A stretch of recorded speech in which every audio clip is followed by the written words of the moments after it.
par la loi de Moïse pour la purification, les parents de Jésus l'amenèrent à Jérusalem pour le présenter au Seigneur. Selon ce qui est écrit dans la loi, tout premier-né de sexe masculin sera consacré au Seigneur. Il venait aussi offrir le sacrifice prescrit par la loi du Seigneur, un couple de tourterelles ou de petites colombes. Or, il y avait à Jérusalem un homme appelé Siméon. C'était un homme juste et religieux qui attendait la consolation d'Israël, et l'Esprit Saint était sur lui. Il avait reçu de l'Esprit Saint l'annonce qu'il ne verrait pas la mort avant d'avoir vu le Christ, le Messie du Seigneur. Sous l'action de l'Esprit, Siméon vint au temple. Au moment où les parents présentaient l'enfant Jésus pour se conformer au rite de la loi qui le concernait, Siméon reçut l'enfant dans ses bras et il bénit Dieu en disant « Maintenant, ô Maître souverain, tu peux laisser ton serviteur s'en aller en paix selon ta parole. Car mes yeux ont vu le salut que tu préparais à la face des peuples, lumière qui se révèle aux nations et donne gloire à ton peuple, Israël. » Le père et la mère de l'enfant s'étonnaient de ce qui était dit de lui. Siméon les bénit, puis il dit à Marie sa mère, « Voici que cet enfant provoquera la chute et le relèvement de beaucoup en Israël. Il sera un signe de contradiction. Et toi, ton âme sera traversée d'un glaive. Ainsi seront dévoilées les pensées qui viennent du cœur d'un grand nombre. » Il y avait aussi une femme prophète, Anne, fille de Phanuel, de la tribu d'Azer. Elle était très avancée en âge. Après 7 ans de mariage, demeurée veuve, elle était arrivée à l'âge de 84 ans. Elle ne s'éloignait pas du temple, servant Dieu jour et nuit dans le jeûne et la prière. Survenant à cette heure même, elle proclamait les louanges de Dieu et parlait de l'enfant à tous ceux qui attendaient la délivrance de Jérusalem. Lorsqu'ils eurent achevé tout ce que prescrivait la loi du Seigneur, ils retournèrent en Galilée, dans leur ville de Nazareth. L'enfant, lui, grandissait et se fortifiait, rempli de sagesse, et la grâce de Dieu était sur lui. Acclamons la parole de Dieu. Louange à toi, Seigneur Jésus.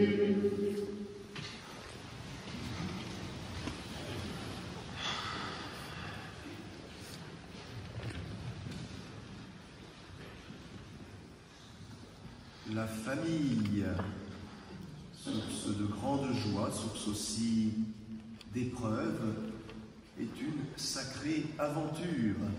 Une aventure sacrée, c'est-à-dire une aventure sainte. Et dans la Bible, il y a plein d'histoires de famille. Et avant d'arriver à la sainte famille de Jésus, Marie et Joseph, nous l'avons entendu, l'Écriture sainte nous propose de nous arrêter sur une autre famille, celle d'Abraham, de sa femme Sarah et de leur fils Isaac.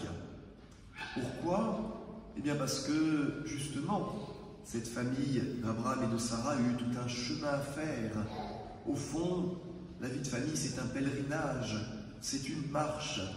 L'Écriture sainte nous dit qu'Abraham partit vers une terre inconnue, sans savoir où il allait. C'est pareil pour nos familles. On sait où ça commence, on ne sait pas où ça mène. Et quand on décide de fonder une famille, eh ben, on ne peut pas prédire à l'avance ce que sera cette famille et ce qu'elle va vivre. Mais la parole justement qui accompagne Abraham est simple: ne crains pas, n'aie pas peur, fais confiance au Seigneur. Alors frères et sœurs, la première chose, c'est que si nous voulons que nos familles soient saintes, eh bien il nous faut faire confiance à Dieu, de bien des manières, bien sûr en laissant une place à Dieu dans nos familles, par exemple par la bénédiction de la table, par la prière familiale quand cela est possible, mais plus fondamentalement en la confiant dans notre prière au Seigneur. Oui, Seigneur, comme Abraham, viens accompagner ma famille, nos familles, vers le pays que tu prépares pour nous.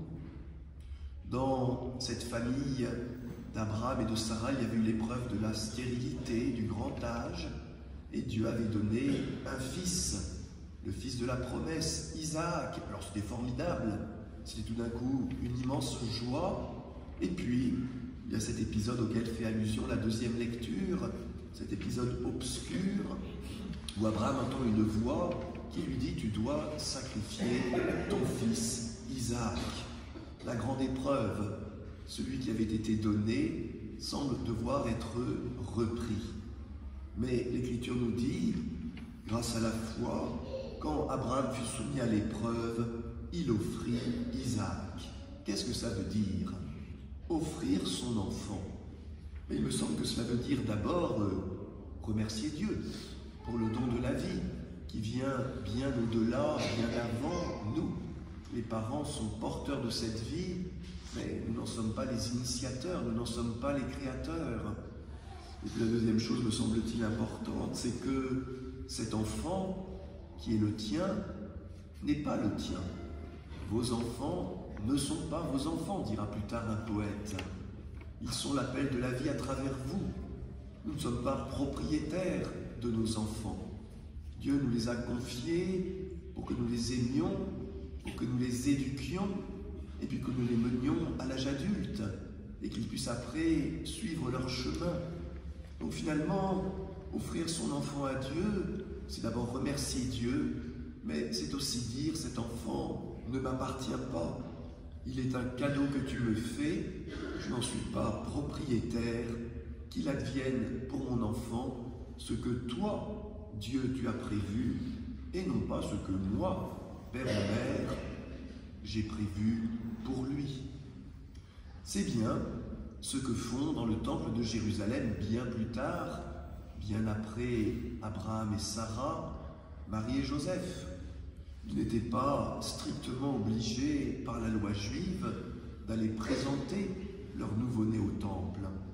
Ils l'ont fait par générosité, par reconnaissance, par action de grâce, et puis aussi fondamentalement, comme Abraham et Sarah, pour offrir Jésus, le remettre entre les mains de Dieu le Père, pour dire que justement il n'en était pas propriétaire. Eh bien, au temple de Jérusalem, Marie et Joseph ont rencontré deux personnages inattendus. Pas des personnages officiels, pas les prêtres qui officient dans le temple, ou bien des lévites ou d'autres personnes officielles. Ils vont rencontrer donc deux personnes âgées, le vieillard Siméon et Anne, une prophétesse très âgée, qui vont justement dire à Marie et Joseph que d'abord ils sont bénis de Dieu, mais également que cet enfant Jésus sera un signe de contradiction. Quelle contradiction? Bien, voilà, à travers Jésus, l'amour de Dieu ne sera pas toujours accueilli. Et puis vous l'avez entendu, Siméon prédit déjà, annonce à la Vierge Marie que son cœur sera transpercé par un glaive, ce qui est donc la prophétie de la croix, et de la Vierge Marie au pied de la croix. Alors, annoncer cette épreuve, ce n'est pas décourager, c'est au contraire conforter en disant, si cela est prévu, le Seigneur t'assistera. Oui, vraiment, frères et sœurs, nos propres enfants peuvent être aussi signes de contradiction. Et des fois, on ne comprend plus ce qui leur arrive. Ce qu'on avait prévu pour eux ne se passe pas comme prévu. On avait imaginé des choses, il y en a d'autres qui arrivent. Parfois, l'enfant suit un chemin tout à fait différent de celui qu'on aurait voulu. Et puis parfois aussi, il peut arriver à vue humaine que notre enfant se perde dans de mauvais chemins, dans de mauvaises fréquentations, dans des problèmes très sérieux. Un glaive transpercera ton cœur, oui, parce qu'il n'y a pas d'amour sans épreuve, il n'y a pas d'amour non plus sans contradiction, mais le Seigneur restera à tes côtés, à vos côtés. Ne perds pas confiance, rappelle-toi que tu as offert ton enfant au Seigneur, Rappelle-toi qu'il ne t'appartient pas et rappelle-toi surtout que l'amour de Dieu est sans condition. Voilà, chacun reste aimé, accompagné, béni de Dieu. Et peut-être est-ce la raison pour laquelle il y a ce geste étonnant. Siméon, nous dit l'Écriture, bénit Marie et Joseph. C'est pas rien quand même que par l'impulsion de l'Esprit, Siméon ait compris qu'il devait donner, pourtant à la Vierge Marie qui n'en avait pas besoin, à Saint Joseph qui semble-t-il n'en avait pas besoin, eh bien ce signe de la bénédiction du Seigneur. Bénédiction, bénédiction. Si vous êtes un peu attentif à la vie de l'Église, on en a beaucoup parlé ces tout derniers temps, parce qu'il y a un texte officiel du Vatican qui a été publié pour dire que la bénédiction n'est interdite à personne, que tout un chacun, quel que soit son chemin de vie, peut demander à être béni de Dieu pour être encouragé, non pas dans son péché, mais pour être encouragé à progresser.